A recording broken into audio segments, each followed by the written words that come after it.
Group 1 2024 July மந்த்ல நடந்த ஒரு அந்த எக்ஸாமுக்கான கொஸ்டினுக்கான சொல்யூஷன் பார்த்துக்கலாம்.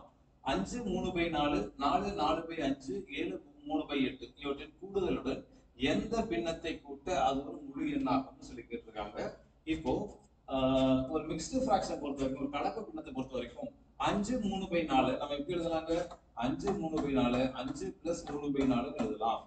5 3/4 நடுவுல பிளஸ் தாங்க இருக்கு, மல்டிப்ளிகேஷன்லாம் கிடையாது. 5 3/4னா 5 + 3/4 தான். இப்போ 1/2 அப்படி நம்ம எழுதணும்னு வச்சுக்கோங்களேன். 1/2னா அது 1 + ½ 1.5. 1/2ங்கிறது 1 + ½ தான், 1 × ½ கிடையாது. இது ரெண்டு நடுவுல எக்ஸ்ட்ரா என்ன தான் இருக்குங்க? 1.5 அப்படிங்கிறது 1 + ½ தான். நடுவுல பிளஸ் இருக்கிறதா தான் அர்த்தம். 1/2 1 + ½ கூட எழுதலாம் இல்லையா? அதனால நடுவுல பிளஸ் இருக்குங்கிறது மட்டும் தெரிஞ்சு வச்சுக்கோங்க. நடுவுல மல்டிப்ளிகேஷனும் வேற எதுவும் கிடையாது, நடுவுல பிளஸ் மட்டும் தான் இருக்கு. ஸோ 5 3/4 5 + 3/4 எழுதலாம். பிளஸ் 4 4/5 4 + 4/5 எழுதலாம். பிளஸ் 7 3/8 7 + 3/8 எழுதலாம். இந்த எண்களின் கூடுதலுடன் என்னங்க? இந்த 3 நம்பர் இருக்கு இல்லையா? இந்த எண்களின் கூடுதலுடன் எல்லாத்தையும் கூட்டிட்டேனா, 3 நம்பரையும் கூட்டனா, இந்த எண்களின் கூடுதலுடன் எந்த பின்னத்தை கூட்ட அது ஒரு முழு எண்ணாகும். இதோட எந்த நம்பரை கூட்டினா அது முழு நம்பரா மாறும் சொல்லி கேட்டிருக்காங்க. அப்போ முதல்ல இந்த நம்பர் கூட்டினா என்னன்னு சொல்லி பார்த்துடலாம். இப்போ இந்த 5 4 7 இதெல்லாம் ஆல்ரெடி முழு எண்ணா இருக்கிறதுனால அதை பத்தி கவலைப்பட வேணாம். அதை நம்ம கணக்கில் சேர்த்துக்கலாம். அதெல்லாம் ஆல்ரெடி முழு எண்ணா இருக்கு. அப்போ இதுதான் நம்ம கன்சிடர் பண்ணணும். இந்த நம்பரோட எதை கூட்டினா முழு எண்ணா மாறும்னு பார்த்தா போதும். ஓகேங்களா? ஆல்ரெடி முழு எண்ணா இருக்கிறத பத்தி நம்ம கவலைப்பட தேவையில்லை. இப்போ இதை தான் நம்ம முழு எண்ணா மாற்றணும் இல்லையா?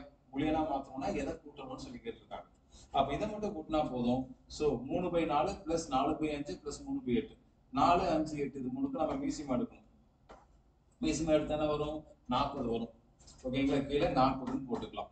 இதை நான் என்னங்க இது 3 தான் நான் கூட்ட போறேன். இது 3 கூட்டுறதுக்காக இது 3க்கு மீசியம் எடுத்தா என்ன வருதுங்க? 40. 4ஓட எதை பெருக்கணுங்க? 4ஓட 10 பெருக்கினா 40 வரும். இப்போ 3ஓட ஒரு 10 பெருக்கினா 30 பிளஸ் 5ஓட ஒரு 8 கூட்டினா 8 பெருக்கினா 40. அப்ப 4ஓட ஒரு 8 பெருக்கினா 32 பிளஸ் அடுத்தது 8ஓட ஒரு 5 பெருக்கினா 40 வரும். 3ஓட ஒரு 5 பெருக்கினா 15.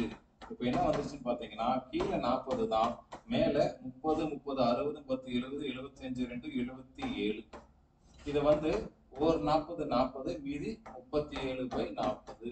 இன்னும் சொல்ல போனா 77/40ங்கிறது முழு எண்ணா கிடையாது. 77/40ங்கிறது முழு எண் கிடையாது. இப்போ இதோட எதை கூட்டினா முழு எண்ணா மாறும்னா, இதோட கீழே 40 இருக்கு இல்லையா, மேல 77னா 80/40 முழு எண்ணா மாறணுமா? 77/40 முழு எண் கிடையாது. ஆனா 80/40 முழு எண்ணா. 80/40 வேல்யூ என்னங்க? 2. 80/40 வேல்யூ என்னங்க? 2. அப்போ 77/40 எதை கூட்டினா அது 80/40 மாறுங்க. 3/40 கூட்டினா அது 80/40 மாறிடும். இதை சால்வ் பண்ணா 2ங்கிற முழு எண் கிடைச்சிருமா? அப்ப நம்ம கூட்ட வேண்டியது 77/40 ஒரு 3/40 கூட்டினா 80/40 மாறிடும். 80/40ங்கிறது 2ங்கிற ஒரு முழு எண். அப்ப நம்ம கூட்ட வேண்டிய எண் வந்து 3/40. ஓகேங்களா? நீங்க கலப்பு பின்னத்தை தகாபலமா மாத்திரனால மாத்திரீங்கன்னா டைம் வேஸ்ட். அந்த முழு நம்பரை விட்டுட்டு பின்னத்தை மட்டும் நீங்க எடுத்து சால்வ் பண்ணாலே ஆன்சர் கிடைச்சிடும். ஆன்சர் என்னங்க? 3/40.